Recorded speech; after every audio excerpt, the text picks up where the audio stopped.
ইসলামী আন্দোলন বাংলাদেশ কেন্দ্র ঘোষিত ফিলিস্তিনে বর্বরচিত হামলার প্রতিবাদ এবং ফিলিস্তিনকে স্বাধীন রাষ্ট্র ঘোষণার দাবিতে প্রত্যেক জেলায় জেলায় বিক্ষোভ মিছিলের অংশ হিসেবে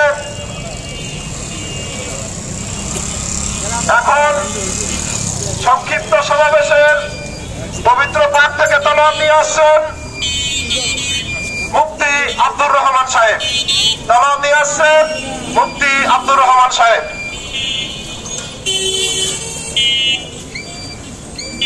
আসসালামু আলাইকুম ওয়া রাহমাতুল্লাহি ওয়া বারাকাতুহু। আউযু বিল্লাহি মিনাশ শাইতানির রাজীম।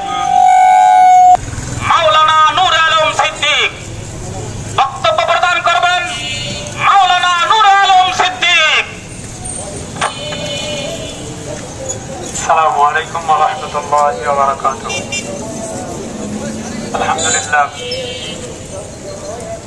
আল্লাহ রাব্বুল আলামিনের দরবারে লাখো কোটি শুকর, যিনি আজকে আমাদেরকে কেন্দ্র ঘোষিত ইসলামী আন্দোলন বাংলাদেশ ঠাকুরগাঁও জেলা শাখার উদ্যোগে আজকের এই বিক্ষোভ মিছিল ও সমাবেশে উপস্থিত হওয়ার তৌফিক দান করলেন। আমরা সবাই বলি আলহামদুলিল্লাহ। আল্লাহ তাআলা একবার জিবরাইল আলাইহিস সালাতু ওয়াস সালামকে আদেশ করলেন যে বনি ইসরাইলের অমুক এলাকায় এক ব্যক্তি মসজিদে সর্বদাই জিকিররত অবস্থায়, তাকে উল্টিয়ে দাও। জিবরাইল বললেন, আল্লাহ, সেই ব্যক্তি তো এক মুহূর্তের জন্য কখনো নাফরমানি করে না, তাহলে তাকে কেন উল্টিয়ে দেব?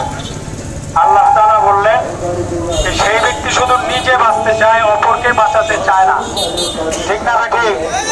এই জন্য আমরা যারা ভাবতেছি যে আজকে ফিলিস্তিনের মা বোনদেরকে মারা হচ্ছে, তাতে আমার কি?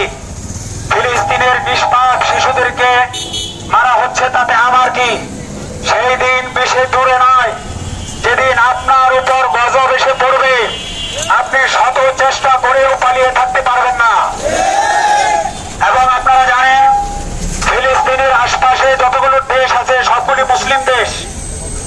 একমাত্র ইসরায়েল একাই ফিলিস্তিনদেরকে মেরে সব শেষ করে দিচ্ছে। আর আমরা যে দেশে বসবাস করি সেই দেশের তিন পাশেই বিধর্মীরা বসবাস করে। কাজে আপনি হয়তো ভাবতেছেন যে আমার কিছু হবে না, তাতে আমার কি? আপনি যদি ঘুমিয়ে থাকেন তাহলে সেই দিন বেশি দূরে নয়, আজকে ফিলিস্তিনদের বুকের মধ্যে যেই গুলি পড়তেছে ঠিক সেই গুলিটা আপনার বুকের উপর পড়বে, সেদিন আপনার হাজারি আর কেউ শুনবে না। কাজে আসেন আমরা এক হয়ে ইসলামী আন্দোলন বাংলাদেশের ব্যানারে সর্বদাই সব সময় কাজ করতে রাজি আছি তো ইনশাআল্লাহ। আল্লাহ তাআলা আমাদের সকলকে তৌফিক দান করেন এবং দিনের এই কাজগুলিকে কবুল করে নেন। সবাই বলেন আমিন। ওয়া আখিরু দাওয়ানা আলহামদুলিল্লাহি রাব্বিল আলামিন। সাইদুর রহমান। আসসালামু আলাইকুম ওয়া রাহমাতুল্লাহ।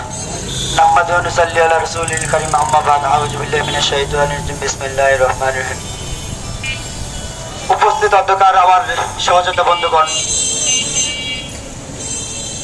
বিভিন্ন জায়গা থেকে আগত বিভিন্ন পর্যায়ের দায়িত্বশীল ভাইরা, আপনারা জানেন আজকে আমরা কেন এখানে একত্রিত হয়েছি।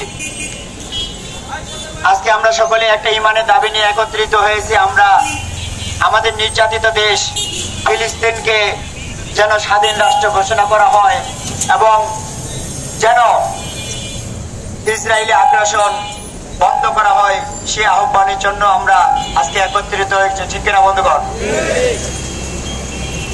আমরা যদি কোনো